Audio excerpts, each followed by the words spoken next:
Rachel Bolan from Skid Row on EMGtv, and you're watching 5 Minutes with me.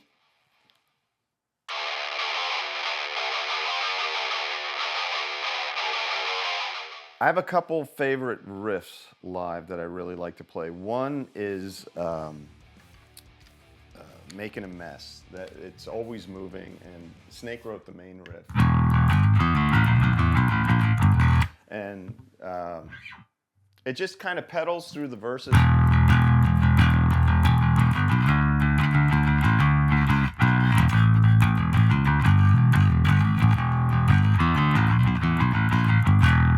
And it's one of those riffs that just feels so fluent, and just your hand is happy while you're playing it.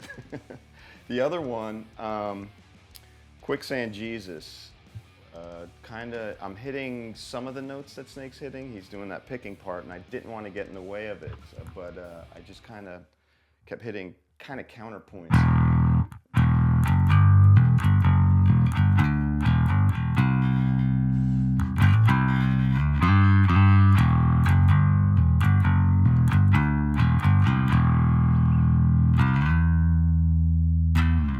Kind of Roger Waters. As far as our slow songs, my brain always goes back to Pigs, 3 different ones on the Animals record. The intro and re-intro of that song are just like top notch.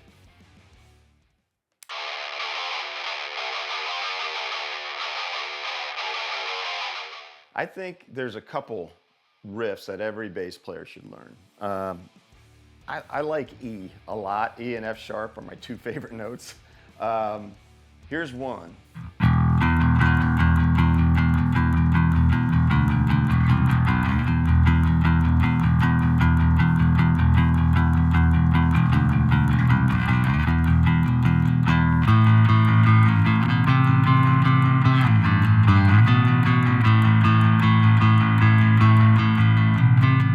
It's the openness of the whole thing that I really like, and then of course when it comes in, it just blows your mind. But that section is all over the neck, but it's so melodic, and it just, I don't know, it just really sets the tone for the song. Another one is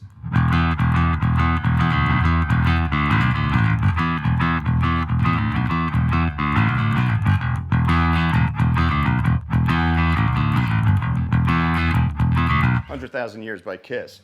Funny thing is, I've always played it in that position. I saw Gene play it. He plays it up there. He plays everything up in that position. It's a different tone altogether. You could mute it, but it still doesn't have the... That's Kiss Alive right there.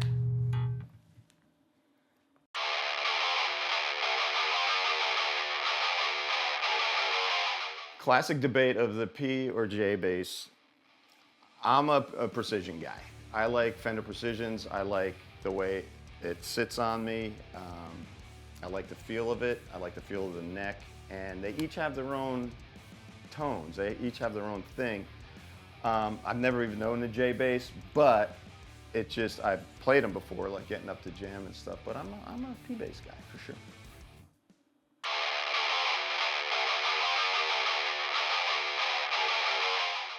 I have a really funny studio memory.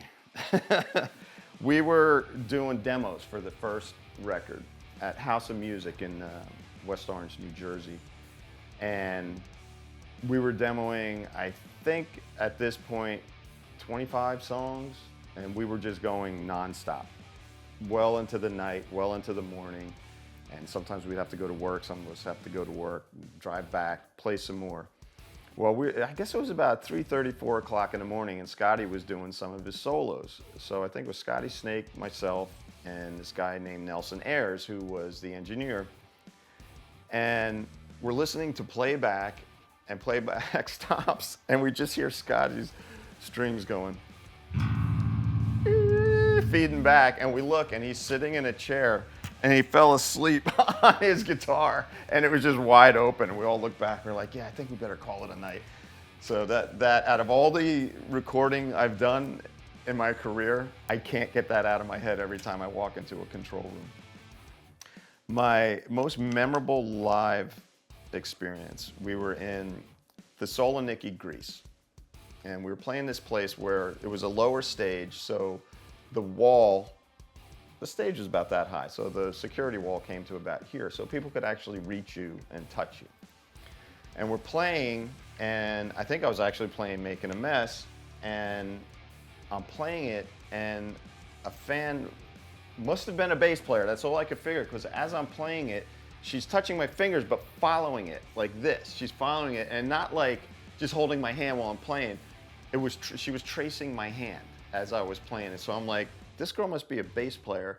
And that always stuck in my head. And I was like, I really wanted to know whether she was a bass player or not, but never got the chance. But it was such a cool moment, a connection with someone at a show of ours. And I've never had a connection like that before or since. It was really cool.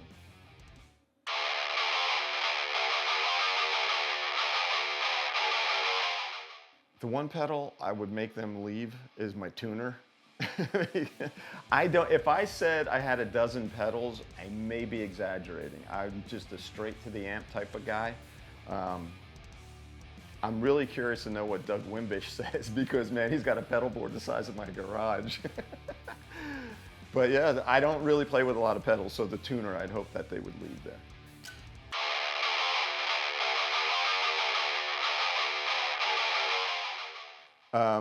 I heard Hailstorm's cover of Slave to the Grind, and they absolutely crushed it. I shouldn't say added, their interpretation had parts that I wish we put in the original version. I wish we wrote it like that. They break down on the bridge, they break down to a halftime.